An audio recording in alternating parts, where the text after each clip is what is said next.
Assalamualaikum warahmatullahi wabarakatuh.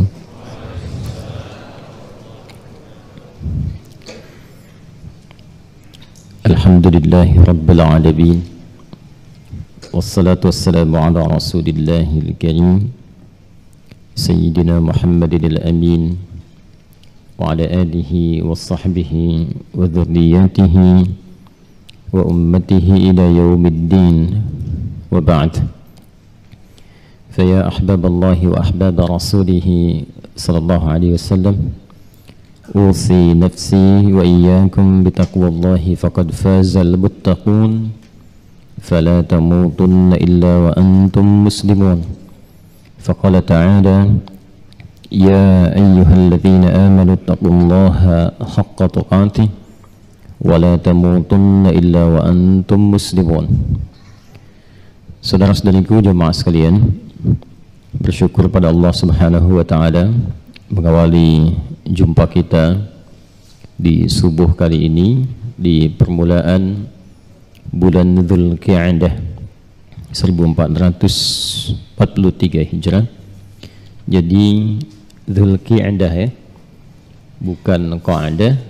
Jadi yang tepat bukan Dzulqa'dah, bukan Dzulqa'idah, tapi Dzulqa'dah.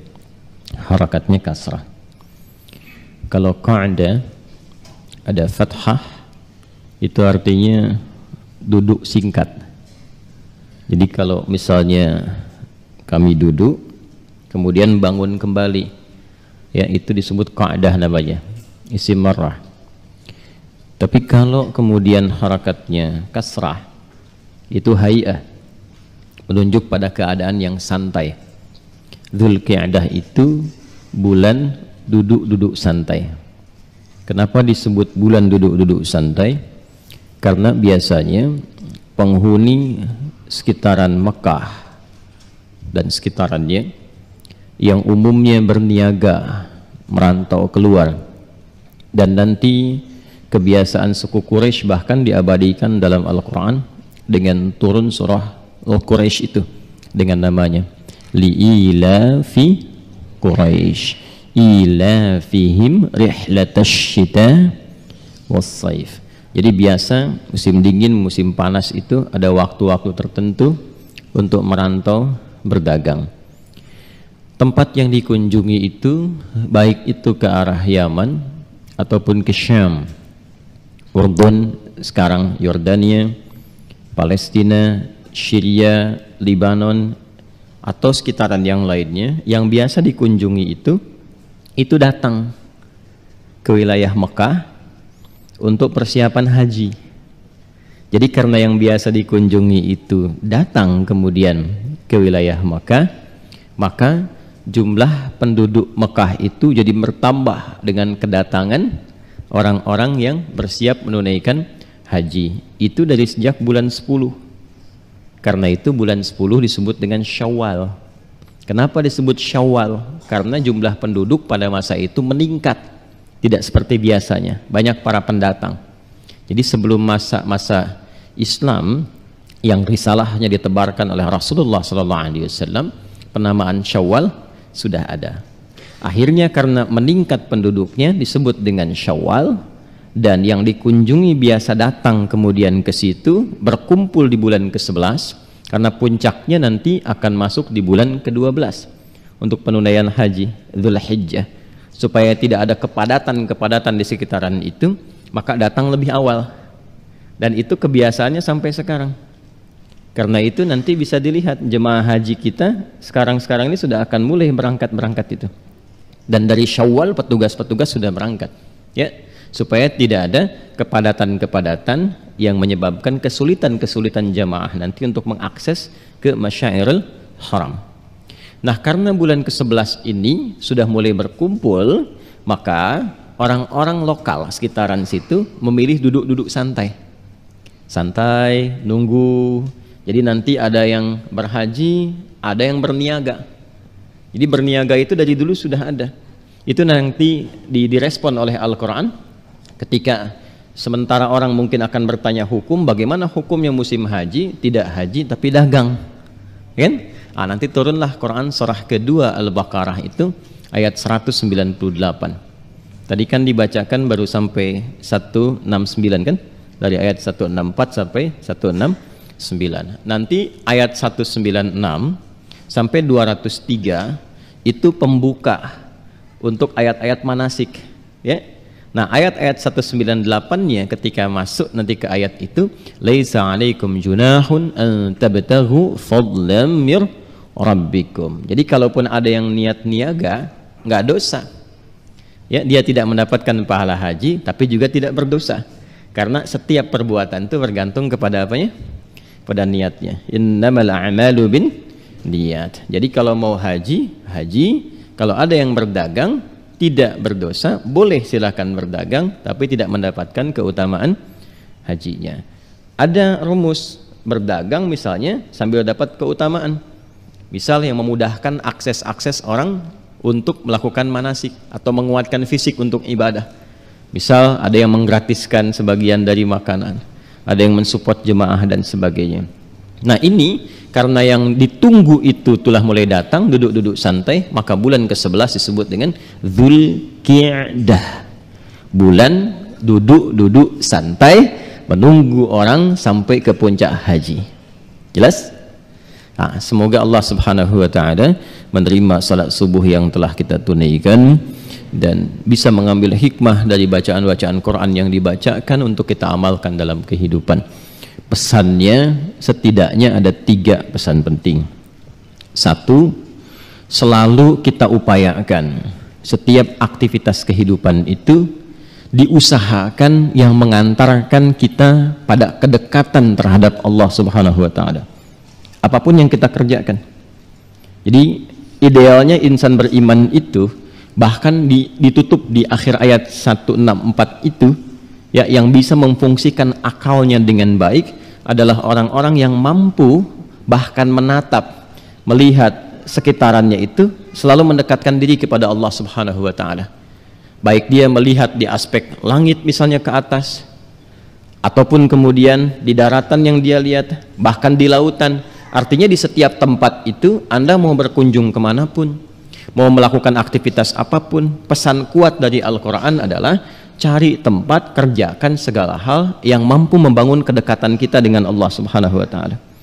Nanti latihan semacam itu akan semakin mengenalkan kita, mendekatkan diri kita kepada Allah, ma'rifah billah, dan meningkatkan keimanan. Kalau sudah begitu, semua yang dilihat, yang dirasakan itu rahmat Allah saja. Melihat anak, ya. Jadi cara melihatnya bukan sebatas anak untuk dirawat saja, tapi bagaimana Allah ridha dengan cara kita merawat itu. Ya, jadi sebagai titipan, terlihatnya sebagai titipan. Melihat misalnya pasangan hidup, ya, melihat kendaraan, itu bukan kekaguman lagi. Udah biasa banyak yang mewah, biasa. Tapi yang tidak biasa itu, apakah kendaraan ini meringankan hisab saya di hadapan Allah, apa justru memberatkan? Nanti kalau sudah kita mengerti tentang itu, cara menggunakannya pun akan lebih teratur. Ya, bukan dilarang menghadirkan kendaraan mewah, bukan.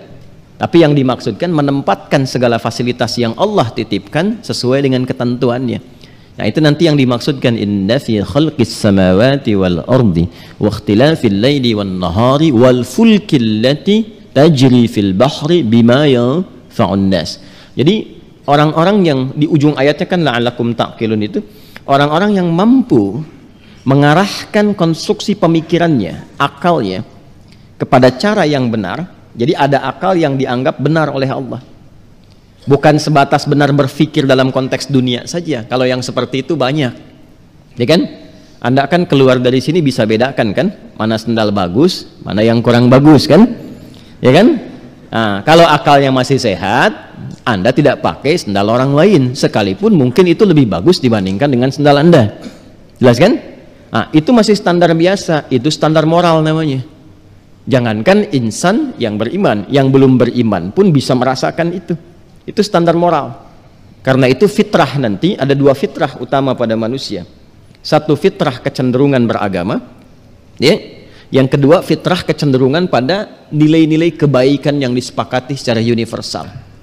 Berbohong itu semua sepakat sepanjang jadi manusia, berbohong itu sepakat, itu sesuatu yang jelek. Makanya jangankan yang beriman, yang belum beriman pun ketika ada yang berdusta, hatinya menolak. Jelas ya? Nah, itu hukum universal, hukum umum di dalamnya. Jadi kalau misalnya ada yang baik dalam konteks kehidupan dunia, itu masih umum, ya, karena setiap orang berpotensi jadi baik. Tapi apakah semua kebaikan itu dikerjakan karena Allah? Itu yang spesial. Karena itu baik, selalu saya katakan setidaknya ada 6 diksi kan. Ada baik secara fisik itu thayyib. Nanti yang ayat 168-nya itu, ya ayyuhan nasu kulu mimma fil ardi halalan thayyibah. Thayyib itu umumnya baik yang mengarah kepada fisik. Ya, jadi kalau sudah mendapatkan yang halal, cari makanan-makanan yang menguatkan fisik, bermanfaat untuk fisik. Sesuatu yang mendorong orang untuk lebih baik secara fisik, itu disebut tabib. Makanya bahasa Arabnya dokter itu tabib.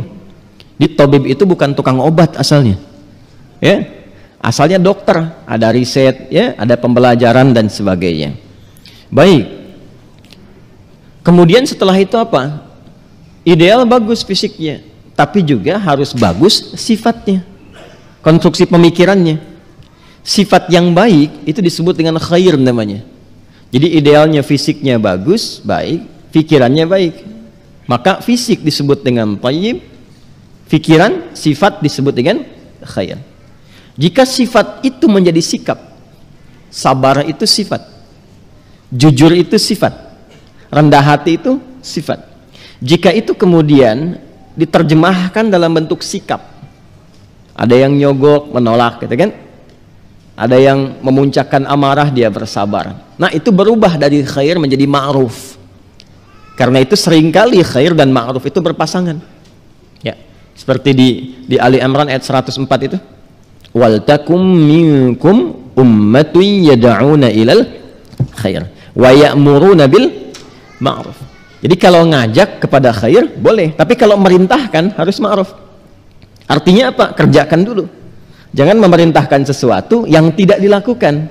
Itu membuka ruang potensi yang diperintahkan untuk protes. Perintahkan ke anak untuk tahajud, bapaknya sendiri nggak bangun, anaknya akan bertanya, bapak nggak bangun kok perintahkan saya, gitu ya. Nah, maka itu ketika memerintahkan itu idealnya itu menjadi ma'ruf dulu. Dan ini kaidah umum dalam fikih Islam di semua level tuh, baik itu ustadz misalnya, ulama, umara dan sebagainya, adabnya demikian. Ketika itu dikerjakan di awal, maka menutup celah orang untuk komplain. Karena itu khair berpasangan dengan ma'ruf. Kalau belum bisa ma'ruf, setidaknya perbanyak khairnya. Itu ciri umat yang baik. Karena itu khair kadang-kadang berdiri sendiri, seperti di Ali Imran ayat 110 itu. Kuntum khaira ummatin ukhrijat linnas. Sampai situ baru sifat. Baru sifat. Jadi minimal perbanyak sifat-sifat kebaikan itu sehingga menjadi bekal untuk dipraktekkan. Ketika dipraktekkan, ta'muruna bil ma'ruf wa tanhauna 'anil munkar wa tu'minuna billah. Kemudian yang keempat disebut ihsan. Ihsan. Kan nggak semua kebaikan itu dikerjakan karena Allah ya. Yang belum beriman pun kan banyak yang baik ya. Nah, ketika kebaikan itu dikerjakan karena Allah, maka itu yang disebut ihsan. Ini yang dimaksud hadis Nabi di hadis Muslim nomor hadis yang ke-8 itu. Ya, an ta'budallaha ka'annaka tarahu fa illam takun tarahu fa innahu yarak. Engkau menjadikan seluruh aktivitasmu itu sebagai ibadah. Dan kau merasa diawasi oleh Allah sekalipun kau tak mampu memandangnya saat ini secara langsung. Nah, itu terjemahan yang kira-kira mendekati. Ya. Jadi idealnya orang ihsan itu orangnya disebut muhsin. Ya, Pak Muhsin itu bapak yang mencoba untuk menjadi ihsan. Jamaknya disebut muhsinin. Jadi muhsinin itu asalnya bukan donatur. Para muhsinin silahkan mengisi kotak infak gitu ya, silahkan diedarkan. Itu bukan kotak mobil-mobilan, cuma bukan digeser. Jadi muhsinin itu asalnya bukan donatur, bukan sekedar baik. Muhsinin itu asalnya orang yang mencoba menjadikan seluruh aktivitasnya itu sebagai ibadah. Menatapnya ibadah, mendengarnya ibadah, bekerjanya ibadah, di keluarganya dia jadikan ibadah, melangkahnya ibadah. Dan bukan sekedar ibadah, dia mencoba melakukan itu karena Allah, dan merasa dilihat Allah, diawasi oleh Allah.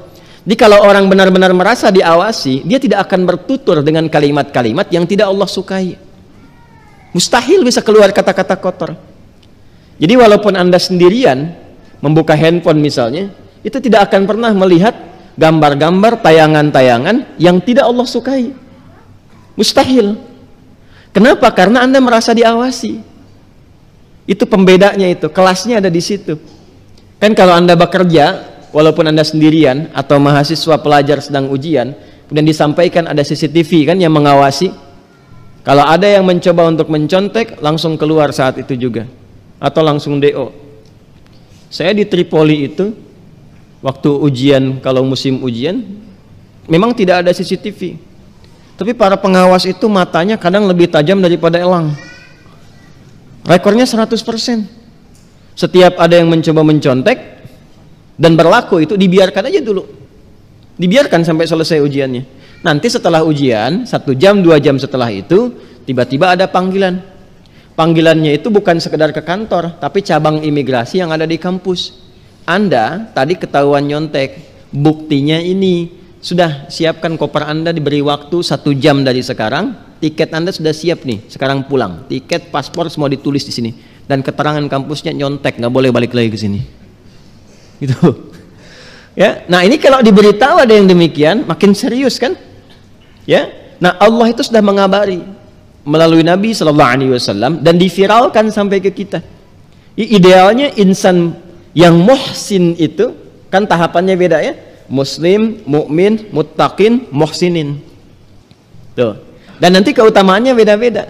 Orang yang mampu masuk ke level ihsan ini, nanti kalau ibadah juga kelihatan berbeda, punya rutinitas tertentu, dan ini mengantarkan kepada sifat ihsan. Contoh, kalau ingin latihan jadi ihsan, bukan sekedar ke al-ihsan, ya, baik yang di sini ataupun yang di Jakapermai. Saya lihat ada sahabat-sahabat saya dari Jakapermai. Jadi bukan sekedar ke al-ihsan jadi ihsan gitu ya, atau namanya ihsan langsung ihsan. Tidak, justru nama itu memberikan komitmen kepada kita dan pertanggungjawaban untuk bisa mengimplementasikan dari nilai-nilai nama itu dalam bentuk aktivitas. Contohnya bagaimana? Misal di Quran surah 51 tuh, Adz-Dzariyat ayat 15 sampai 23, itu ada amalan-amalan yang berlatih untuk jadi ihsan. Innal muttaqina fi jannatin wa 'uyun akhidhina ma atahum rabbuhum innahum kanu qabla dzalika muhsinin. Itu yang tadi saya katakan, level muttaqin, di atas itu muhsinin. Ya, jadi muslim itu enggak setiap yang muslim disebut mukmin. Kalau mukmin imannya udah sampai ke dalam jiwa. Muslim baru di lisan. Syahadu an la ilaha illallah wa asyhadu anna Muhammadan Rasulullah. Itu muslim. Ketika kalimat syahadat itu sampai ke dalam jiwa dan menggerakkan bagian tubuh kita untuk beribadah, itu mukmin. Karena itu kalau ada orang mengklaim sudah bersyahadat dan mengatakan mukmin, bersyahadat muslim, tapi belum tergerak untuk sholat, mengerjakan nilai-nilai dalam Islam, itu nanti dikomen oleh Al-Quran. Ya, dikomen. Apa komennya? Kamu baru Islam tapi belum mukmin, imannya belum sampai ke jiwa.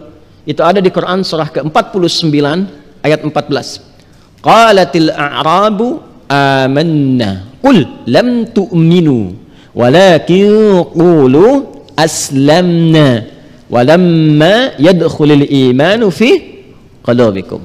Jelas? Ya, ada sementara orang-orang Arab Baduy berkata, kami sudah beriman. Langsung turun jawaban dari Allah Subhanahu wa taala, disampaikan pada Rasulullah sallallahu alaihi wasallam, katakan Muhammad, katakan pada mereka yang mengklaim demikian, kalian baru berislam. Ya, belum sepenuhnya beriman, sementara iman belum sampai ke jiwa. Nanti untuk melatih iman sampai ke jiwa butuh pembuktian. Pembuktian itu yang disebut dengan amal soleh. Karena itu setiap kalimat iman sering disandingkan dengan amal soleh dalam Al-Quran untuk melatih kekuatan iman sekaligus menaikkan levelnya. Ketika terus dilatih dengan amal soleh, nanti naik derajat menjadi muttaqin, jadi takwa. Islam, iman, takwa. Karena itu seringkali nanti muncul di Quran iman, amal soleh, takwa. Dzalikal kitabu la raiba fihi hudal lil muttaqin. Siapa muttaqin di situ? Alladzina yu'minuna bil ghaib, iman, wa yuqimunas amal soleh. Kemarin baru Ramadan puasa, Al-Baqarah 183. Ya ayyuhalladzina amanu, iman, kutiba alaikumus siyam, amal soleh. Kama kutiba alal ladzina min qablikum la'allakum tattaqun. Nanti takwa kalau sudah semakin meningkat, mendapat akses-akses spesial dari Allah Subhanahu wa taala, naik level. Yang takwa boleh jadi banyak. Yang puasa itu kan bagian dari takwa. Mungkin di antara kita pun ada yang rajin puasa sunnah, yang rajin sholat sunnah, rajin tahajud dan sebagainya. Tapi apakah masuk ke level di atas takwa yaitu muhsin? Belum tentu. Ketika sholat tahajudnya dilakukan karena Allah, ketika puasanya diniatkan karena Allah, nah itu naik level dari muttaqin jadi muhsinin. Makanya disebutkan nanti di antara orang takwa itu, innal muttaqina fi jannatin wa uyun akhidhina ma atahum rabbuhum innahum kanu qabla dzalika muhsinin. Bagaimana amalan ihsan itu? Kanu qalila minal laili ma yahja'un, rajin tahajud. Wabil asharihum yastaghfirun, rajin istighfar sebelum subuh. Ini amalan ihsan. Jadi kalau kita mencoba untuk bangun tahajud itu rajin, nanti imannya akan lebih naik, keterpautan kita dengan Allah tinggi, dan menanamkan sifat ihsan. Jadi orang kalau sudah tahajudnya benar itu, sudah semua pekerjaannya lillah. Dan itu melapangkan hati. Kemudian istighfar, latih aja dulu sebelum subuh itu, latihan, perbanyak istighfar. Nanti akan refleks lisannya, setiap jalan istighfar, masuk mobil bisa istighfar. Nah itu ternyata kalimat istighfar itu mahal nanti, dan bisa mendatangkan cinta Allah Subhanahu wa taala. Jadi kalau Allah mencintai seorang hamba itu mengampuni dosanya, dan cara untuk mendapatkan ampunan dosa itu banyak istighfar. Itu yang di Quran surah ke-3 Ali Imran ayat 31 itu. Qul in kuntum tuhibbunallaha fattabi'uni yuhibbukumullah. Ketika yuhibbukumullah wa yaghfir lakum dzunubakum. Ya. Kemudian wa fi amwalihim haqqul lis-sa'ili wal mahrum. Rajin berbagi. Apa aja dulu? Ya, yang bisa dibagi yang kiranya halal, dibenarkan secara syariat. Tidak harus uang. Ya, dulu tuh orang tua kita, saya selalu menghadirkan kekaguman yang sangat tinggi gitu pada orang-orang tua kita itu. Nggak banyak teori, nggak banyak bicara, sedikit tapi prakteknya banyak. Kita dulu punya kebiasaan kan kalau mendekati musim haji itu suka nyimpan minuman tuh ya, kemudian ada yang berbagi makanan macam-macam dan sebagainya. Itu latihan ya, tidak harus mahal, yang penting berusaha untuk bisa menghadirkan amalan itu sampai Allah menanamkan kecintaan untuk ibadah. Nanti setelah itu apa? Wa fi anfusikum afala tubsirun. Nanti Allah tampakkan tanda-tanda kebesarannya pada jiwa kita. Ditanamkan itu sifat kecintaan ibadah, sifat ikhlas. Kalau ditanamkan nanti dari mukhlis jadi mukhlas namanya. Jadi ada mukhlis, ada mukhlas. Mukhlis itu latihan untuk berusaha ikhlas. Kalau sudah mendapatkan keikhlasan jadi mukhlas. Ya, kalau mukhlis di yang Al-Bayyinah itu ayat yang kelima, Quran surah 98 ayat 5. Wa ma umiru illa liya'budullaha mukhlishina lahuddin. Kalau mukhlas di Quran surah 15 tuh ayat 40, illa ibadaka minhumul mukhlasin. Mukhlis masih dikerjai, digoda oleh setan, mungkin bisa tembus. Mukhlas, setan nggak punya kemampuan, walaupun menggoda tapi tidak punya kemampuan yang tinggi untuk menyesatkannya. Itu mukhlas. Itu satu tadi dari 3 pesan itu ya. Jadi yang pertama, selalu kita berusaha menjadikan semua aktivitas mendekatkan diri kepada Allah Subhanahu wa taala. Jelas? Itu yang berakal sehat. Jadi akal sehat itu ada 2 tinjauannya. Ada tinjauan universal. Kalau sekarang kan musim akal sehat misalnya ya. Maksudnya mencerna sesuatu dengan konstruksi pemikiran yang benar secara hukum kemanusiaan. Tapi sehat dipandang oleh agama itu ketika akalnya pun digunakan mencerna sesuatu yang mendekatkan diri kepada Allah. Anda pintar, bagus, bikin karya macam-macam, bangun ini itu, orang mendapatkan akses dari situ, bagus, akalnya bagus. Tapi yang lebih hebat diantara itu ada yang istimewa. Apa? Meniatkan semua itu karena Allah. Coba bapak-bapak nih yang bekerja, ada yang sudah purna, sekian lama Anda bekerja, diniatkan ibadah atau sekedar mencari nafkah? Yo. Kalau mencari kemapanan dunia, sama, yang lain juga begitu. Tidak salah, tidak, tapi mendapatkannya dunia. Akalnya sehat dalam konteks keduniaan. Tapi ketika Anda niatkan sebagai ibadah, itu istimewa. Satu, ya. Dua, hati-hati, jauhi segala hal yang dapat menyimpangkan kita dari mentauhidkan Allah Subhanahu wa taala. Jadi di Al-Qur'an disampaikan ada tantangan-tantangan akidah yang akan beragam nanti. Yang akan boleh jadi bukan hanya mereduksi. Mereduksi itu mengurangi nilai keyakinan kita, bahkan ada yang mampu memalingkan dari ketaatan kepada Allah dan puncaknya berpaling dari Allah. Itu nanti sengketanya panjang.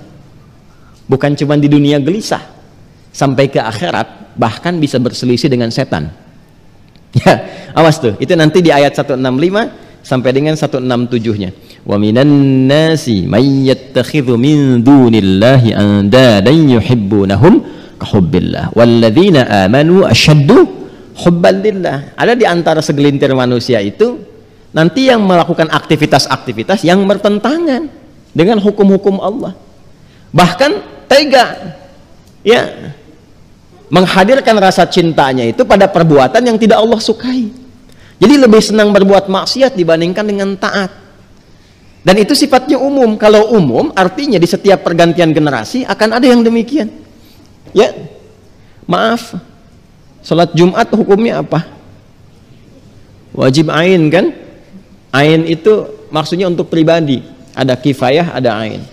Kalau kifayah bisa diwakilkan seperti sholat jenazah misalnya, ya, ada sebagian yang sudah menyolatkan, kewajibannya gugur bagi yang lainnya, ya, tapi terbuka peluangnya untuk siapapun. Kalau aini, wajib ain, itu mengikat secara personal dan fadilahnya banyak. Jangan dikira ibadah saja loh Jumat itu satu paket. Saking pentingnya turun satu surah 62 itu kan, Al-Jumu'ah itu dari ayat 9 sampai 11-nya itu gak berdiri sendiri. Fadilah salatnya untuk panggilan salatnya ayat 9. Tapi nanti ada kaitan dengan rizki ayat 10-nya. Ada kaitan dengan janji Allah memberikan keutamaan ayat 11-nya. Jadi kalau orang benar-benar Jumatan itu bukan hanya dapat pahala Jumat. Bukan hanya itu, ada akses kemudahan untuk mendapatkan rizki, membangun relasi kalau benar dipraktekkan dan dapat keistimewaan yang banyak. Karena itu Jumat istimewa. Ketika datang tuh ada persiapan dulu. Ya, mandi dulu, sap pertama, kenali siapa yang datang. Ayo kita belajar lagi deh ngajinya. Lalu coba praktekkan sesuai petunjuk itu. Hasilnya pasti beda. Nggak percaya silahkan. Bedakan rasanya, rasakan bedanya, pasti akan terasa bedanya. Ya, bikin status tuh. Ya. Tuh. Jelas ya? Ini anak saya nih. Nggak apa-apa. Kalau saya lompat-lompat, baru saya yang jadi persoalan. Insya Allah. Mau di sini? Nggak apa-apa. Baik ya? Gak usah ngintip sini. Anak saya perempuan mas saya yang ini, jangan ngintip. Lanjut ya. Jadi hati-hati, akan ditemukan beberapa aktivitas yang mereduksi akidah. Ya, sekarang makin banyak gitu. Bahkan nanti nampak dalam pemikiran, buku-buku, ta'lim. Sekarang bisa diakses. Ya, muncul orang-orang nggak jelas. Itu ada di hadis Muslim itu. Kalau kita muqaddimah dari 9 jilid yang syarah Imam Nawawi itu, jilid pertama dia coba lihat hadis nomor 11 itu. 11 sampai yang ke-12 yang bahkan yang bintang 2 itu. Itu sudah Nabi sampaikan jauh-jauh hari. Ya. Bahkan tegas kalimatnya, iyyakum wa iyyahum, hati-hati. Akan tiba satu masa muncul orang-orang nggak jelas yang akan menyampaikan persepsi tentang agama. Tapi bikin kamu bingung katanya. Jangankan kamu, orang dulu pun kalau dengar itu ikutan bingung juga. Ya, yuhadditsunakum bima lam tasma'u, ya wala yasma'unahu aba'ukum iyyakum wa iyyahum. Pernah dengar ini enggak? Semua agama sama, menuju pada Tuhan yang sama, cuman caranya beda-beda. Ada? Nah, itu jangankan kita, orang-orang dulu pun kalau dengar itu ikut bingung juga. Ya. Nah, itu gambarannya diantaranya. Nah, itu hati-hati ya. Jadi pas tuh yang dibacakan itu, akidah itu penting. Anda kalau misalnya rajin umroh hampir tiap bulan, haji tiap tahun, tapi musyrik, ya sama aja bohong. Ya, hilang itu nilai-nilai keutamaan tadi. Itulah pentingnya akidah, dibangun di atas tauhid yang benar. Yang ketiga, yang terakhir, kalau sudah dekat dengan Allah, akidahnya jaga, tinggal yang terakhir. atur pola konsumsi kita. Karena jangan sampai kita beraktivitas, mendapatkan sesuatu tapi mengarahkan kepada yang haram. Ya, cari segala dengan yang halal. Maaf, pekerjaan, cari yang halal. Tadi saya katakan uji Jumat tuh, tega meninggalkan Jumat hanya untuk pekerjaan, menduga mendapatkan rezeki, padahal disindir oleh Allah. Kan kamu tahu saya yang ngatur rezeki. Ya, wallahu khairur raziqin di ayat yang ke-11-nya itu kan, saya kan yang punya rezeki, saya yang ngatur. Sekarang kamu mengerjakan pekerjaan yang tidak saya sukai. Ya bagaimana Allah memberikan yang berkah? Jelas ya? Nah, itu akan banyak. Jadi kalau sudah disebutkan bentuknya umum, setiap generasi akan didapat yang demikian. Sekarang banyak peluang pekerjaan yang haram, banyak dan tanpa malu. Sekarang dibuka pendaftaran lagi. Kadang-kadang saya juga bingung dari mana tiba-tiba masuk ke handphone saya nomor kan tawaran untuk pinjol, kan pinjaman bikin benjol, masuk ke handphone. Kita nggak pernah daftar, nggak pernah apa-apa. Jadi sekarang masuk ke saku-saku kita tuh. Ya aksesnya semakin cepat gitu, itu yang berbahaya. Jelas sampai sini? Nah, itu apa yang kita dapatkan dalam sholat subuh tadi dari yang imam bacakan ya. Nah, itu muqaddimah. Sekarang mari kita masuk ke sesi diskusi kita. Hari ini memang khusus untuk tanya jawab saja. Ya, saya menyampaikan minta maaf dan ralat. Terlambat itu bagus daripada tidak sama sekali. Ya? Jadi tidak ada kata terlambat untuk meminta maaf dan tidak ada kata terlambat untuk meralat sesuatu yang tidak baik. Ya, jadi kalau suami juga punya persoalan dengan istri, ya nggak apa-apa, minta maaf saja. Istri juga begitu. Ya terlambat tuh lebih bagus daripada tidak sama sekali. Terima kasih, asisten saya tuh. Pertanyaannya, ya. Terkadang para istri itu perempuan sebetulnya tidak ingin menang. Ya, jadi kalaupun ada persoalan suami istri, para istri perempuan itu nggak ada kok sifat watak ingin menang. Yang diinginkan itu Anda suami mengaku salah. Ya, ya, tapi itu lebih bagus. Membahagiakan itu lebih bagus daripada kita mempertahankan gengsi di atas kesedihan istri. Bikin statusnya. Baik. Yuk kita masuk bab diskusi ya. Bismillah. Ini ada yang masuk lewat media sosial. Ini yang baru Anda sampaikan. Coba kita satukan pelan-pelan. Bismillahirrahmanirrahim. Assalamualaikum Ustaz. Waalaikumsalam warahmatullahi wabarakatuh. Semoga Ustaz selalu dalam lindungan dan rahmat Allah Subhanahu wa taala. Amin. Semoga Allah memberikan perlindungan dan rahmat kepada Anda dan keluarga lebih baik dari apa yang Allah berikan kepada kami dan kita diberikan pancaran kemuliaannya.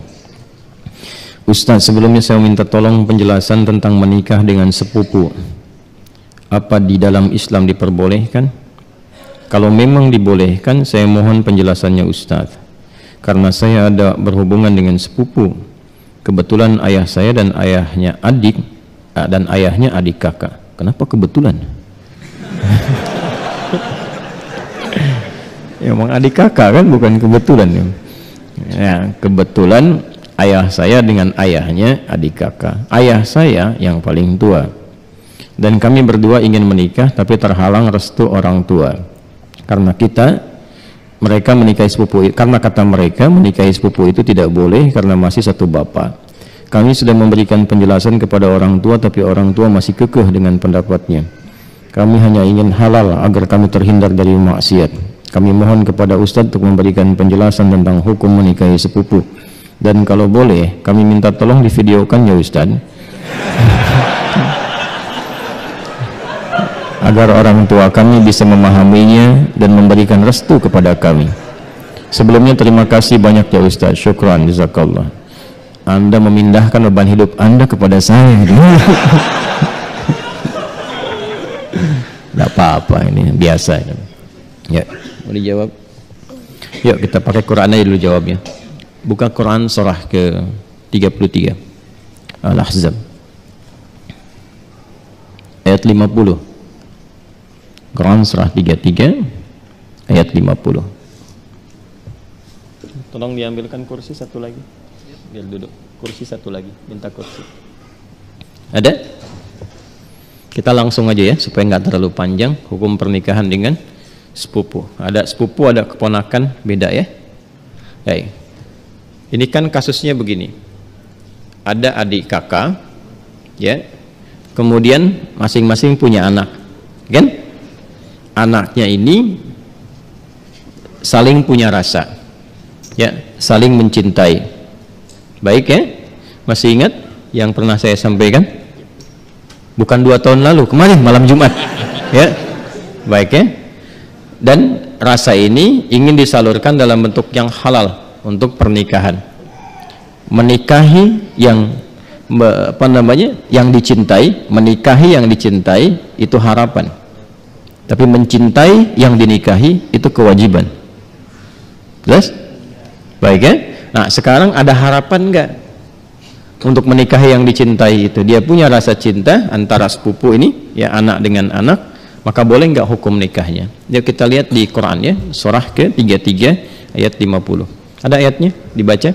A'udzubillahi minasyaitonirrajim. Bismillahirrahmanirrahim. Ya ayyuhan nabiyyu inna ahlalna laka baik azwajaka allati ataita ujurahunna wa ma malakat baik yaminuk mimma afa Allahu alaih. Setelah itu wa banati ammika wa banati ammatika wa banati khalika wa banati khalatika. Terus ya, sampai situ dulu karena sesuai pertanyaan.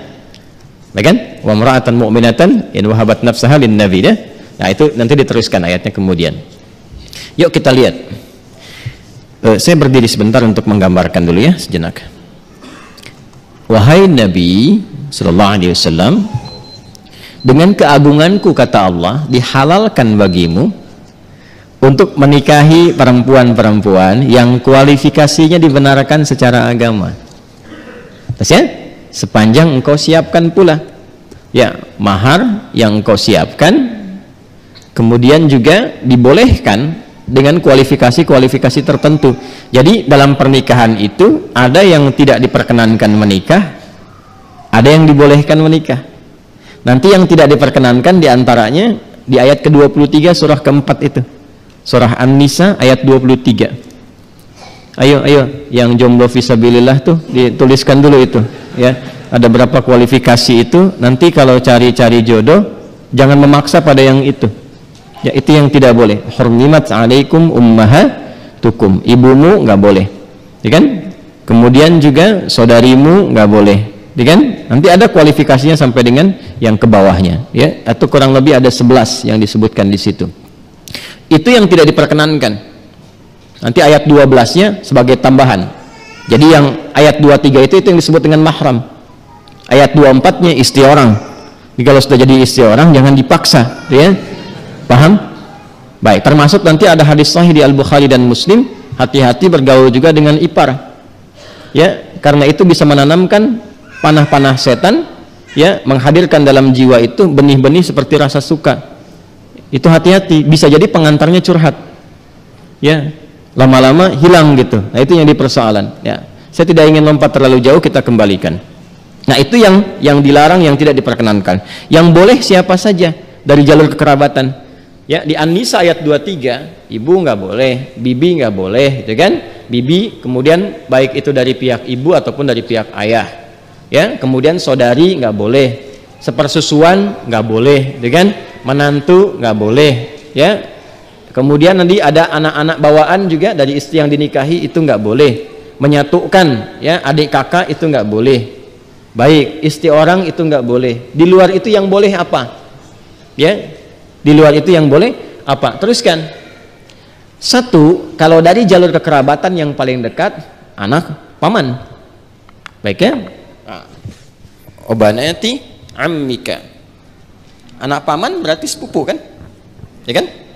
Baik. Ini saya sebut kakek sajalah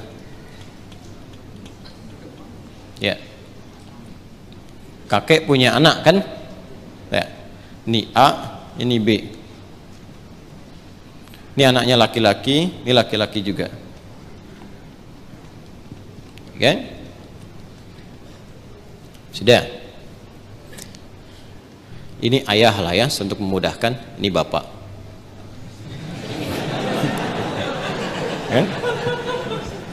Kan punya anak kan? Berarti jadi ayah. Itu punya anak berarti bapak. A-nya apa? Ayah. B-nya bapak. Jelas? Nah, ini punya anak. Baik ya, ini X, yang ini ya kan, ini Y. Baik, yang ini perempuan Y, Yeti misalnya kan, ya, ini Safi, ya. Kalau dia punya anak beberapa, misalnya Safi, Messi, misalnya siapa lagi ke bawah, misal. Laki-laki, ini perempuan. Nah, ini sepupuan kan? Ini kan? Ya, halo? Ini dengan ini sepupu ya? Baik. Nah, ini Yeti dengan Safi ada rasa saling mencintai. Ingat, mencintai dengan menyukai itu berbeda. Suka, semua bisa disukai, tapi tidak setiap yang disukai itu harus mencintai. Jelas ya? Baik. Sama dengan begini, tak kenal maka tak bukan ta'aruf. Ya. Karena tidak harus yang dikenali itu disayangi. Anda kenal istri tetangga, apakah harus sayang padanya? Tidak kan? Paham ya? Baik. Jadi kenal itu tidak harus sayang. Halo? Paham? Nah, tapi kita menyukai siapapun harus suka dalam konteks kebaikan. Tapi tidak selalu yang disukai itu harus dicintai. Cinta itu diikat dengan nilai-nilai yang baik. Karena itu bagus pertanyaannya, ingin tahu rambu-rambu agama supaya tidak keluar dari nilai-nilai itu, supaya tidak masuk dalam jerat-jerat setan. Apa hukumnya kemudian kalau ini ingin menikah dengan ini? Ini ada anak paman nih. Ini kan kesini paman kan? Ya kan? Ini ada anak pamannya nih, anak pamannya. Apa hukumnya kalau saya ingin menikah dengan anak paman? Maka dijawablah kemudian di Al-Ahzab tadi, di ayat yang ke-50, wa banati ammika wa banati ammatika, ya, wa banati khalika wa banati khalatika. Am itu paman dari ayah, khal paman dari ibu, ammah, ammatun, ya, itu bibi dari ayah. Jadi ayah misalnya punya saudari perempuan, bibi kan, ya. Baik, ibu kan punya juga ya saudari ya. Nah, dari ibu itu disebut dengan khalun dan khalatun, dari ayah disebut ammun dan ammatun. Jelas? Baik. Jadi hukumnya kalau ingin menikah antar sepupu boleh-boleh saja karena ini bukan mahram. Ya. Jelas? Sampai sini boleh. Kalau ditanya apakah boleh menikah antar sepupu? Boleh. Sepanjang tidak ada sebab-sebab lain yang mengharamkan itu. Apa sebab-sebab yang lain? Ini hukum asalnya boleh, tapi nanti ada sebab-sebab lain yang menjadikan terlarang. Misal, ini hukum asal boleh, tapi ternyata ibunya Safi misalnya saat Safi lahir ASI-nya macet, maka minta kepada ibunya Yeti untuk bisa di-share ASI-nya, ya kan? Halo, ada yang salah? Share, like, and comment, ya kan? Baik. Kalau ini kemudian mendapatkan ASI yang sama dari ibunya Yeti, ya, sini ada ibu misalnya, jadi saudari atau saudara sepersusuan. Dia walaupun sama-sama sepupu tidak menjadikan keduanya boleh menikah karena ada hubungan mahram birradha'ah. Tapi kalau di luar itu aman misalnya, bukan saudara atau saudari sepersusuan dan tidak ada faktor-faktor lain yang menjadikan ini terhambat, maka boleh-boleh saja. Tidak ada masalah di situ. Jelas? Sekalipun ada kebolehan, tapi tetap ditempuh dengan cara yang terhormat. Ya, jadi tidak boleh misalnya kawin lari, capek, sambil lari nikah gitu kan? Tidak, jangan. Tetap sekarang cari cara untuk memahamkan dengan cara yang baik dan bermohon kepada Allah. Kalau memang diniatkan ibadah, niat ibadah dengan cara yang benar, dengan cara yang baik, sifatnya nanti akan dibimbing oleh Allah dengan cara yang baik. Ada doanya untuk melembutkan hati orang tua misalnya, ditampakkan nilai-nilai kebaikan. Jadi kalau ada penolakan dengan karakter, dibalas dulu dengan akhlak. Biasanya akhlak itu melembutkan hati. Ya, Anda misalnya datang kepada ibu, ibu nolak, gak usah yang itulah, cari yang lain misalnya kan. Dan Anda merasa itu baik buat Anda misalnya, taat dulu aja pada ibu, jangan dibantah dulu. Gak usah pakai tapi, walaupun, meskipun, udah ya, taati saja dulu. Begitu Anda taati baik, lalu tampakkan nilai-nilai kebaikan, doa sampai lembut hatinya. Ya, demikian calon pasangan juga nanti mendoakan juga, memberikan akhlak yang baik. Ketika kelembutan itu ada, maka cara kita kemudian berkomunikasi akan berbeda dan hasilnya tidak sama dengan yang pertama. Paham sampai sini? Baik. Jadi jangan bergantung ya yang bertanya pada video ini untuk dibawa kepada orang tua. Ya. Ini jawaban Ustadz Adi misalnya, tidak ya. Bagi saya tetap hukum aja yang didahulukan. Ini hukumnya boleh, tapi akhlak itu yang diutamakan. Paham sampai sini? Baik. Nah, supaya tidak keliru memahami, kalau kita teruskan itu ada kalimat khalisatan laka min dunil mu'minin. Ada kekhususan untukmu. Teruskan ayatnya ya, teruskan ayatnya. Yang berlaku khusus selain bagi orang-orang beriman yang lain dari kalangan umatmu. Itu yang dimaksudkan itu yang sebelum ayat itu, yaitu setiap perempuan yang menyerahkan dirinya untuk dinikahi. Itu kekhususan bagi Nabi Shallallahu Alaihi Wasallam. Ya, jadi ada sifat yang spesial bagi Nabi ketika berhijrah. Ada di antara sahabat-sahabat mulia beliau itu yang kemudian meninggal dunia, meninggalkan anak-anaknya, ada istri dan keluarganya. Ya, kemudian Nabi diperintahkan oleh Allah Subhanahu Wa Taala bagi perempuan-perempuan tertentu khusus, jika Nabi meridainya, akhlaknya, kemuliaannya, kebaikannya, support untuk dakwahnya, dan dia datang untuk menyerahkan dirinya untuk dinikahi, boleh-boleh saja, silahkan gitu kan. Atau perempuan-perempuan umum, dalam arti bukan yang telah bersuami ditinggal, meninggal dunia ya, yang masih status single dan sebagainya, yang Nabi ridai kualifikasinya, boleh dinikahi. Sedangkan dalam standarnya kan mesti ada wali kan. Nah, kalau bagi Nabi itu khusus ya, bagi Nabi khusus, tidak berlaku umum. Jadi nanti harus pandai baca-baca ayat. Ada yang khusus untuk Nabi, ada yang umum berlaku untuk umatnya. Di ayat ini ada dua kualifikasi. Ada yang umum sifatnya seperti menikah antar sepupu itu, ada yang khusus sifatnya seperti perempuan yang datang sendirinya untuk minta dinikahi. Jadi nggak boleh misalnya ada ustadz, ada dari akhwat datang, ustadz silahkan nikahi saya ya, misalnya kan tuh. Walinya mana? Nggak apa-apa, saya jadikan Allah sebagai wali saya. Nah itu nggak boleh. Paham ya? Itu nggak boleh hukumnya. Jelas? Nah itu diantara yang ditemukan. Karena ini ada kisah kenapa ayat ini turun. Salah satunya kisah Sayyidah Maimunah Al-Ansariyah. Ya, ada kisah menyebutkan demikian. Ada kisah menyatakan Zainab Al-Ansariyah datang kepada Nabi SAW, menyerahkan diri beliau untuk dinikahi. Jika memang ada nilai-nilai kebaikan yang bisa disupportkan untuk dakwah Nabi, maka direspon dengan turunnya ayat ini.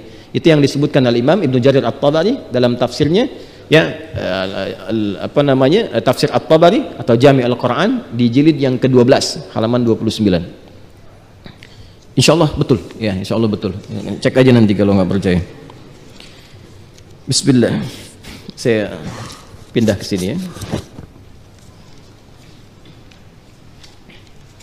Nanti Mbak baca yang ini ya. Bismillahirrahmanirrahim. Assalamualaikum Ustaz Adi Dayan. Assalamualaikum. Izin bertanya. Ayah saya meninggal 1 tahun yang lalu. Innalillahi wa inna ilaihi raji'un. Semoga Allah memberikan penerimaan terbaik, ampunan, kemuliaan, dan menempatkan di tempat yang terbaik juga bagi para ayah-ayah lain atau hamba-hamba lain yang telah kembali kepada Allah dalam keimanan. Ketika masa iddah ibu saya ingin menikah lagi karena dilamar orang. Ibu saya tetap menikah setelah masa iddah selesai, 6 bulan setelah wafatnya ayah saya. Bagaimana sikap saya untuk berbakti kepada ibu meskipun kecewa dengan keputusannya? Terhadap ayah angkat, bagaimana sebaiknya saya bersikap? Kepada ibu itu ya sikapnya anak terhadap ibu. Ya, kecewa itu ya biasa, manusiawi. Quran juga menyeratkan itu. Tapi jangan sampai kekecewaan itu melahirkan sikap-sikap yang kemudian bertentangan dengan nilai-nilai syariat. yang berpotensi menghadirkan kedurhakaan, apalagi sama ibu, masalahnya bisa panjang. Ya, bukan hanya di dunia, itu bisa sampai alam kubur, bisa sampai ke akhirat. Contoh misalnya, ada nggak ayat di Quran kalau kita sedang kecewa nggak boleh ditumpahkan pada orang tua, khususnya ibu? Ada. Buka Quran surah ke-17 misalnya, Al-Isra ayat 23 itu, dan seterusnya. Wa qadha rabbuka alla ta'budu illa iyyah wa bil walidaini ihsana imma yablughanna 'indakal kibara ahaduhuma aw kilahuma fala taqul lahumā uffin wala tanharhuma. Ya, Allah sudah menetapkan hukum, dan kalau sudah menetapkan hukum nggak bisa ditawar, nggak bisa ditawar. Baik ya, kecuali nanti hal-hal yang telah Allah tetapkan, ketentuan-ketentuan lainnya, ya, sebagai alternatif hukum.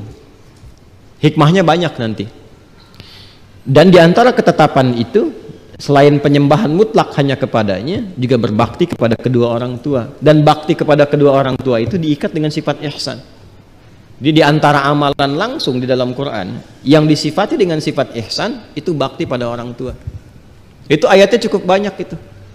Ya, yang di Al-Ahqaf misalnya ayat 15. Wa wassaynal insana biwalidayhi ihsana. Ya, banyak nanti yang di Quran surah 31 Luqman ayat 14 tuh. Bedanya nanti yang di Luqman wahnan ala wahnin, ya, yang di Al-Ahqaf itu kurhan. Dan itu nanti banyak itu, ya, banyak gambaran-gambarannya. Nah, saya ingin turunkan dulu. Bahkan kalau keduanya masih ada dan menjelang masa-masa sepuh, pasti akan ada itu indikasi dari Quran, akan ada sikap-sikap dari kedua orang tua itu. Mungkin Anda yang tidak sepakat. Ya, tapi jangan sampai menjadikan Anda itu kurang bakti, kata Quran. Kadang-kadang minta diingat lagi. Coba kalau kamu di posisi sedang dirawat, jangan sudah lahir deh, sebelum lahir aja, kata Quran itu. Ya, misal di Quran surah ke-31 ayat 14. Wa wassaynal insana biwalidayhi baik hamalathu ummuhu wahnan ala wahnin. Itu yang di Luqman. Yang di Al-Ahqaf wa wassaynal insana biwalidayhi ihsana. Terus hamalathu ummuhu kurha wa wada'athu kurha. Terus wa hamluhu wa fisaluhu 30 syahra. Hatta idza balagha ashuddahu wa balagha 40 sanatan qala rabbi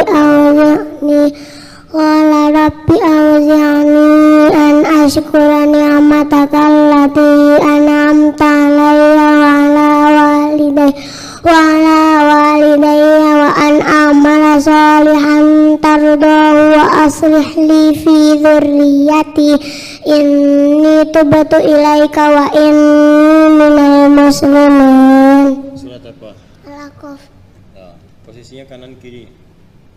Lupa. Bagus. Bagus.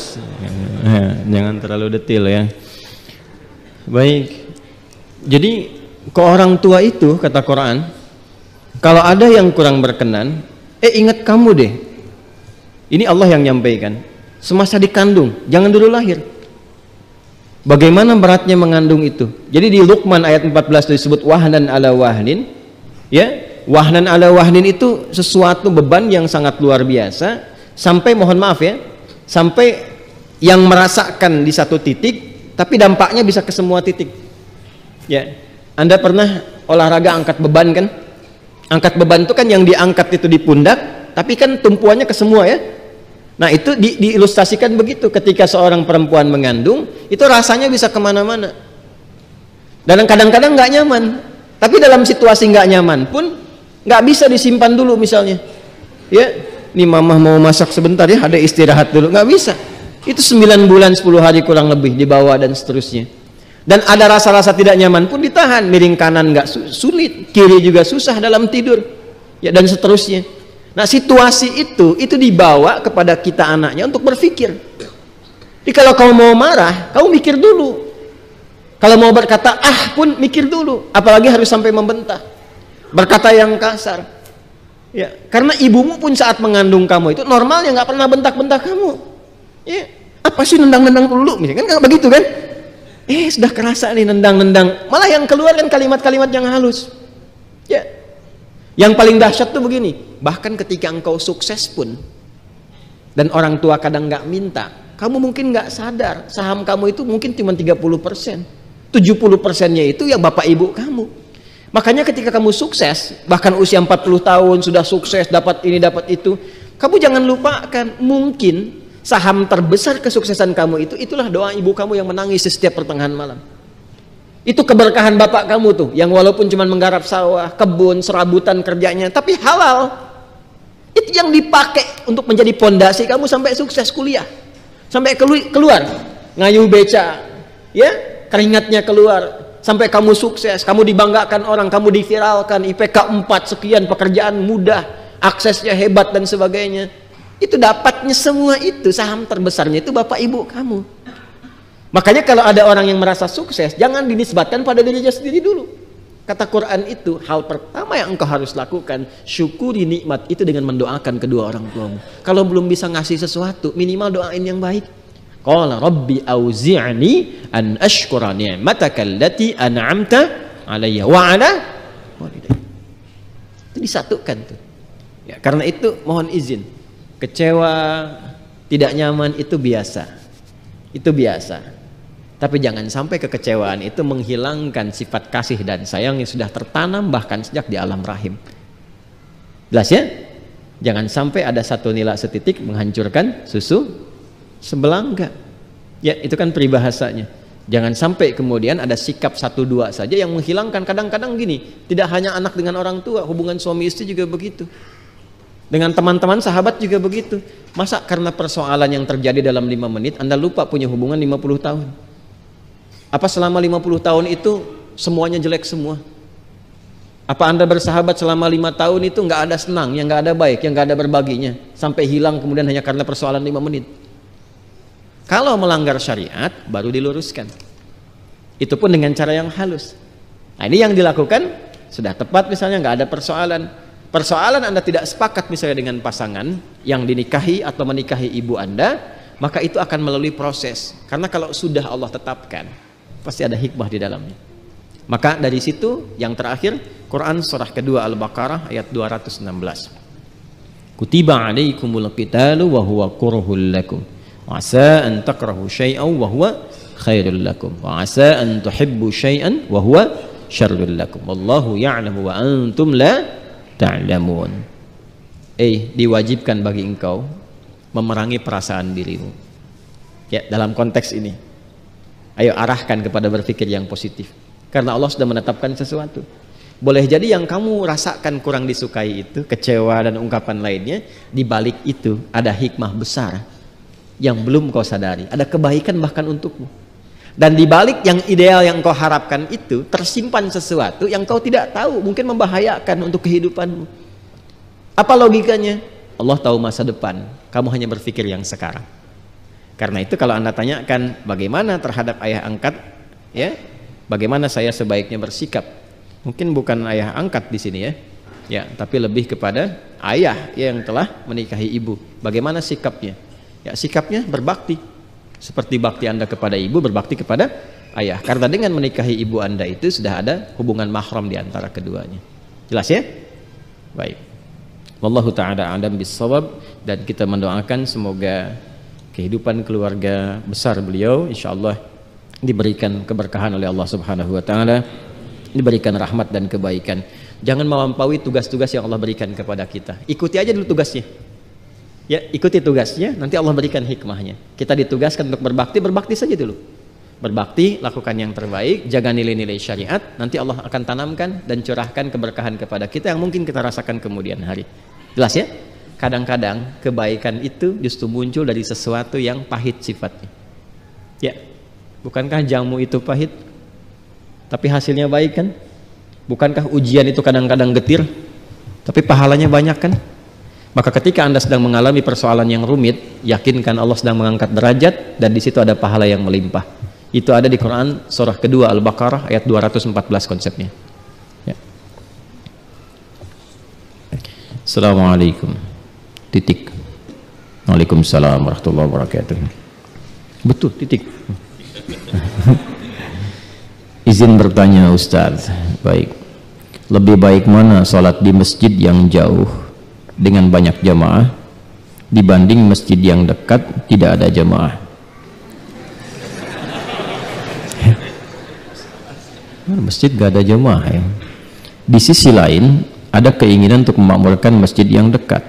Jazakallah khair Ustaz. Anda terjebak di antara dua cinta.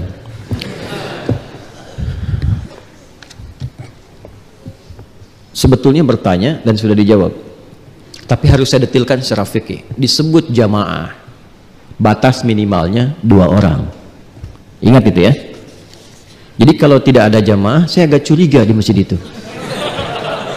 Berarti dari yang buka pintu, nyalain lampu, adzan, qomat Anda sendiri. Ya? Jadi disebut jamaah itu Anda jangan melihat berapa jumlah safnya. Disebut jamaah itu ketika jumlah minimal berapa? 2 orang. Kalau sudah ada jumlah 2 orang itu jamaah. Nah sekarang Ustadz gimana? Di sana 200 orang, di sini 2 orang, saya dengan makmum. Mana yang diutamakan? Nah, maka ditimbang di sini namanya fikih aulawiyah. Mana yang paling banyak maslahat? Mana yang paling banyak fadilah? Maslahat itu kebaikannya, fadilah itu keutamaannya. Digabungkan jadi satu. Kalau maslahat bertemu dengan fadilah, maka itu yang diutamakan. Dalam konteks ini, memakmurkan, menjadikan masjid itu berfungsi sesuai dengan fungsinya untuk digunakan fungsi utama yang pertama sebagai tempat sholat dan dimakmurkan, itu lebih utama, lebih didahulukan. Dalilnya Quran surah ke-9 ayat ke-18. Innama ya'muru masajidallahi man amana billahi wal yaumil akhir wa aqamas shalah. Itu amalan pertama. Nah, jadi yang patut Anda hidupkan pertama kali bukan di masjid yang jauh, tapi di masjid yang dekat. Jelas ya? Jaga itu, sebab kalau Anda pergi nggak ada jamaah di situ. Sedangkan sifat masjid itu menghimpun sholatnya berjamaah. Itu sifatnya, di antara sifat masjid itu menghimpun sholat berjamaah. Selain nanti ada panggilan sholat, pusat-pusat ibadah sosial, yang paling pokok itu untuk sholat dan sifatnya berjamaah. Makanya nanti dalam narasi banyak hadis yang disebut sholat berjamaah itu diartikan sholat di masjid. Pernah dengar hadis tentang sholat syuruk? Man shallal ghadata fil jama'ati, itu redaksinya yang di At-Tirmidzi itu. Siapa yang menunaikan sholat jamaah, sholat berjamaah di subuh. Yang dimaksud jamaah di sini ada yang menafsirkan dengan hadis yang lain di masjid. Kecuali kekhususan bagi kalangan perempuan yang nggak bisa ke masjid dalam kondisi tertentu. Ya, jadi yang dimaksudkan apa? Konteks jamaah ini terkait dengan masjid. Kalau dengan kepergian Anda jamaah itu hilang, maka hilang nanti salah satu fungsinya. Maka yang terbaik di masjid yang dekat tapi Anda hidupkan, Anda makmurkan. Ya, bagaimana caranya? Ada 2 cara. 2 cara. Cara yang pertama, sentuh lingkungan sekitaran dulu.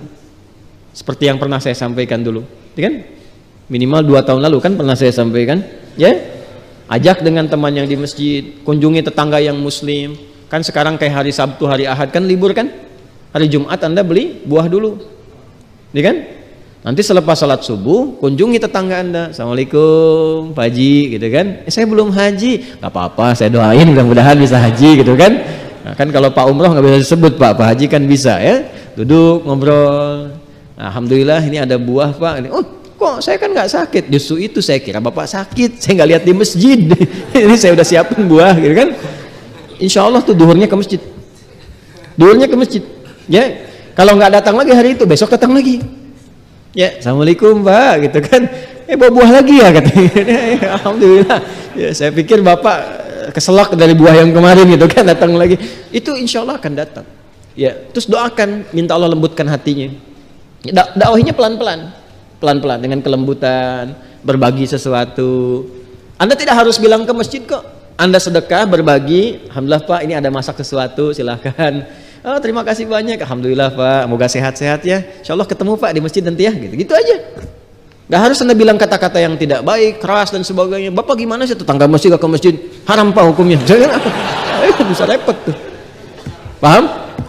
Nah, jadi caranya seperti itu. Nanti ramah-ramah, boleh rame, senang. Nah, lalu dari situ cari imam-imam yang baik supaya merasakan kenikmatan. Ya, kan sekarang banyak ya imam-imam yang bagus itu. Diundang, bisa mimpin sholat. Jadi kalau sudah merasakan nikmat, merasa nanti sama-sama tuh aktif bareng-bareng, tiba-tiba naik jadi program yang makmur di masjid sana diundang. Ya, hubungi DKM-nya, boleh nggak Pak pengajiannya bisa di tempat saya misalnya, ya kan? Nanti kan jamaahnya ikut, lihat. Yang tadi sudah mulai ikut-ikut, melihat ada manfaat lebih banyak lagi, muncullah kesenangan. Dari situ muncul taufik nanti. Ya, diberikan taufik oleh Allah, mulai makmur, mulai baik. Tapi ingat, ketika sudah mulai makmur dan baik, setan pasti akan hadir di situ. Ya, minimal kalau sudah bersatu, dia akan memecah. Maka mesti hati-hati DKM nih ya, hati-hati. DKM itu yang pertama dilakukan bukan bikin program, tapi belajar fikih masjid. Belajar fikih masjid. Masjid itu unik sifatnya. Ya, karena rumah Allah, yang punya hukum itu Allah. Belajarlah hukum Allah. Jangan bawa hukum kita. Kalau bawa hukum manusia jadi persoalan nantinya. Ya, jadi persoalan. Kadang-kadang kalau sebelum jadi semua kompak. Tapi kalau sudah jadi masjidnya bisa terpecah. Ya, dan itu ada isyaratnya. Ada isyarat baik di Al-Qur'an ataupun hadis-hadis Nabi Muhammad sallallahu alaihi wasallam. Baik, pertanyaan terakhir ya. Ini saya simpan dulu. Assalamualaikum Ustaz. Waalaikumsalam warahmatullahi wabarakatuh. Tolong dijawab ya. Iya. Ya, saya tidak mengada-ngada nih kalau baca Mbak. Bismillah, baca yang ini. Baca, sudah bunyi. Nih yang nomor 3, baca. Assalamualaikum Ustaz, tolong dijawab ya, kalau suami mencontohkan kalimat talak ke istri dengan kalimat jelas gimana hukumnya. Dia bilang ini cuma contoh ya, aku talak kamu, begitu baru jatuh.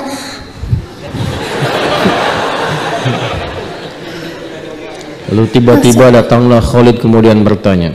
Ya, itu namanya narasi anak-anak ya, kan anak-anak begitu. Ya, jadi kalau dibacakan ya anak seperti itu. Apalagi kalau belum balik. Jadi jangan menghukumi anak yang belum balik. Karena Allah pun tidak memberikan hukum kepadanya. Jelas ya? Halo? Ya, jadi kalau ada anak belum salah, ya apapun itu, cari yang baiknya saja. Masya Allah, sudah lancar baca, gitu kan? Alhamdulillah. Karena memang Allah pun tidak menghukumi. Ya. Kecuali kalau ada yang balik misalnya, ya bersikap seperti anak, nah, itu yang dipersoalan. Itu pun harus didakwahi. Bagus Mbak, Masya Allah. Ya, sekarang lihat Buya baca. Assalamualaikum Ustaz, tolong dijawab ya. Ya. Kalau suami mencontohkan kalimat talak ke istri dengan kalimat jelas, gimana hukumnya? Dia bilang ini cuma contoh ya, aku talak kamu. Begitu baru jatuh. Maksud dia ucap begitu menjelaskan bahwa kalimat dia sebelumnya bukanlah kalimat talak. Dia mencontohkan karena saya waktu itu sedang was-was talak. Contoh ya, saya talak kamu. Thalathatun jidduhunna jiddun wa hazluhunna jiddun. Ada 3 hal yang harus berhati-hati. Karena candanya jadi serius, seriusnya jadi canda. Tapi canda yang bagaimana yang dihukumi serius? Ya, kalau contoh kan kadang-kadang tidak masuk canda tapi menjelaskan hukum. Nah, di antara 3 itu yang sepasang nikah dengan talak, ya kan? Jadi bisa menjadi hukum yang nyata sifatnya. Ya, jadi hukum yang nyata. Jadi kalau misalnya maaf nih, bercanda misalnya keluar kata-kata, ya udah anak kita nikahin ya, sepakat, padahal bercanda misalnya, itu bisa terikat hukum. Ya, sama suami istri juga kalau bercandanya jangan yang mengarahkan kepada hukum-hukum yang beresiko seperti canda-canda dengan talak misalnya. Ya, nah, itu bisa terjadi hukumnya, tapi itu diikat oleh ketentuan-ketentuan yang sangat ketat, tidak seketika jadi begitu. Kasus ini tidak berlaku hukum. Ya, karena suami dalam konteks mencontohkan dalam keadaan istri was-was, mungkin bertanya, saya was-was talak dan sebagainya. Nah, suami misalnya memberikan penjelasan, ya mungkin terjadi sesuatu, saya tidak ingin memprediksi apa-apa, kan? Tapi ada sesuatu yang terjadi, kalimat-kalimat tertentu. Kalau benar demikian, konsultasikan. Karena nanti kalimat talak itu ada yang sharih langsung, ada yang kiasan. Ya, kiasan seperti gini misalnya. Ini ada kasus orang mengatakan, dan pernah terjadi di era Nabi. kamu sekarang sudah seperti ibuku. Itu kalimat talak. Kalau ibu kan nggak boleh digauli, ya kan? Nah, itu kalimat talak. Cuman kalimatnya kalimat kiasan, majas. Kalau yang sharih langsung nyata, kamu saya talak, ya kan? Nah, itu berlaku satu, berlaku sekali talak. Walaupun misalnya disebutkan kamu saya talak langsung 3, tetap satu, ya, tetap satu. Jelas ya? Baik. Nah, itu ada tempo. Karena memang talak itu spirit awalnya bukan untuk memisahkan, tapi untuk merenungkan dan mengevaluasi diri. Jangan salah loh, jangan salah. Spirit awal talak itu bukan memisahkan, tapi merenungkan dan mengevaluasi diri. Makanya diberi waktu. Ya, telah tatakuru 3 kali bahasa suci atau masa haidnya. Ada yang mengartikan suci, ada yang mengartikan haid. Di situ merenung. Apa benar keputusan ini? Apa di pasangan itu semuanya salah terus sampai telah menikah sekian lama begini? Bagaimana masalah untuk anak-anak difikirkan, koreksi, dilihat, bertemu, difasilitasi wali. Kan yang An-Nisa ayat 35 itu, ya, wa in khiftum shiqaqa bainihima fab'athu hakaman min ahli wa hakaman min ahliha yurida islahan yuwaffiqillahu bainahuma. Kalau mau islah, artinya sama-sama memperbaiki diri, karena boleh jadi yang salah bukan salah satu saja, keduanya mungkin ada persoalan. Maka kalau nggak bisa selesaikan sendiri, cari pihak lain yang memberikan solusi untuk mendamaikan. Ya, karena itu fungsi wali bukan hanya menemani dan menikahkan, ingat, tapi memberikan pendampingan ketika ada persoalan. Di situ hadir memberi solusi. Nah, kalau sekiranya itu bisa selesai, tuntas. Kalau memang ada niat memperbaiki. Kalau ada persoalan serius, nanti diberi tempo, dilihat ada perbaikan nggak, perubahan tidak. Kalau membahayakan bisa dipisah. Itu spirit awalnya. Jelas ya? Jadi kalau dalam kasus ini tidak jatuh, dia hanya memberikan satu gambaran untuk menghilangkan was-was. Ini kalau ada kamu misalnya ingin clear, ini cuma contoh nih, contohnya begini baru jatuh misalnya. Kalau tidak seperti itu, maka tidak jatuh. Dalam konteks ini tidak berlaku, kecuali ada kalimat-kalimat kiasan yang keluar, yang ini tidak ditanyakan. Misal ada kalimat seperti yang tadi saya sampaikan, secara normal, wajar, dan sadar dia mengatakan misalnya, kamu sekarang sudah seperti ibuku sendiri. Nah, itu kalimat-kalimat kiasan yang menghadirkan unsur talak. Hati-hati ya. Baik. Saya kira itu ya untuk hari ini teman-teman sekalian. Kita cukupkan dulu karena saya harus ke Jakarta ya, dan dari Jakarta kami akan ke Bandung ya. Jadi ini masih dikomunikasikan. Kita yang pertama bermohon pada Allah Subhanahu wa taala semoga kita dijaga senantiasa dalam kebaikan, kemuliaan, dan ingat ini ya, ingat ini. Hidup itu adalah laksana video, bukan foto. Ini kan ada yang pegang handphone tuh, ada yang video, ada yang moto kan. Ingat ya, hidup itu laksana video, bukan foto. Apa bedanya foto dan video? Kalau foto, gambar yang diam. Video, gambar yang bergerak. Saya ulang ya, foto, gambar yang diam. Video, gambar yang biasanya sesuatu yang bergerak itu akan mengalami perbaikan sesuai dengan berjalannya iringan waktu.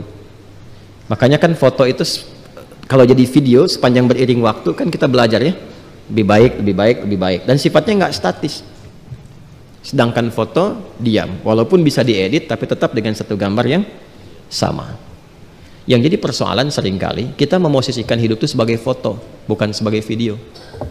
Jadi seringkali orang-orang, maaf, menautkan kekecewaannya pada satu gambar yang telah berlalu, tapi tidak menjadikan sebagai video yang dikoreksi untuk hidup yang berkelanjutan. Ini bahasanya agak tinggi ya, agak tinggi. Ya, jadi yang saya mau katakan adalah hidup kita itu bergerak bukan diam. Kalaupun ada kekecewaan di masa lalu, cukupkan sebagai ibrah. Dan edit itu untuk tampilan-tampilan lebih baik di masa yang akan datang. Karena itu seringkali Allah bersumpah dengan menggunakan waktu. Kita bersumpah dengan nama Allah, Allah bersumpah dengan waktu. Sehingga memberikan kesan pembelajaran kepada kita. Wal fajri, wal laili, wad duha, puncaknya wal asri. Demi waktu yang aku berikan kepada engkau untuk meniti aktivitas. Prinsipnya apa? Wajar kalau ada orang berbuat buruk di masa lalu. Karena ada dorongan nafsunya. Dan kemudian dia bertobat. Yang tidak wajar itu sudah salah, nggak mau tobat. Lalu dari situ manfaatkan untuk berubah. Kalau nggak berubah menjadi lebih baik, rugi. Innal insana lafi khusr illal ladzina amanu wa amilus sholihat. Jadi aneka pertanyaan ini yang mungkin mewakili kegelisahan-kegelisahan bagi sementara kita. Kalau ada sesuatu yang tidak baik berlalu di masa lalu, jadikan sebagai ibrah. Jangan terus dipikirkan, jangan terus direnungkan atau ditambatkan masa depan yang belum hadir dengan masa lalu yang kita rasakan tidak ideal untuk kita. Kadang-kadang masa lalu yang tidak ideal itu dijadikan hikmah oleh Allah untuk meniti masa depan yang lebih baik dari apa yang kita gambarkan. Jelas sampai sini? Baik, saya kira itu yang bisa kita sampaikan. Kita lanjut nanti ke Tanah Kusir ya, di Masjid An-Nur. Di sana insya Allah kita akan membahas tafsir Al-Quran. Jadi kalau di sini dimulai dari depan, di sana dimulai dari belakang. Ya, jadi nanti bertemu di satu titik. Kalau di Tanah Kusir dari juz 30, di sini dari juz yang pertama, dari Al-Baqarah. Nanti mudah-mudahan ketemu satu titik, dan ya minimal sebelum kiamat kurang 2 hari lah kita bisa menyelesaikan kalau Allah mengizinkan, ya. Mengizinkan. Saya kira itu, kita bermohon pada Allah kebaikan, dan saya mohon maaf belum bisa menjawab keseluruhan. Mudah-mudahan kita diridai oleh Allah Subhanahu wa taala. Allahumma taqabbal minna innaka antas samiul alim wa tub alaina innaka antat tawwabur rahim. Rabbana atina fid dunya hasanah wa fil akhirati hasanah wa qina adzabannar. Allahumma 'allimna ma yanfa'una wa waffiqna lin'amala ma ta'allamna bihi wa fahimnahu. Allahumma ij'alna min ahli al-Qur'an waj'al al-Qur'ana sahiban lana fid dunya wa syafi'an lana fil akhirati ya arhamar rahimin. Wa sallallahu ala sayyidina Muhammad wa ala alihi wa sahbihi ajma'in wa akhiru da'wana subhanakallahumma wa bihamdika asyhadu an la ilaha illa anta nastaghfiruka wa natubu ilaik. Walhamdulillahi rabbil alamin. Sekira cukup. Sebelum pulang salat syuruk dulu ya, salat 2 rakaat niatkan syuruk, mudah-mudahan Allah berikan pahala seperti Nabi menjanjikan. Assalamualaikum warahmatullahi wabarakatuh.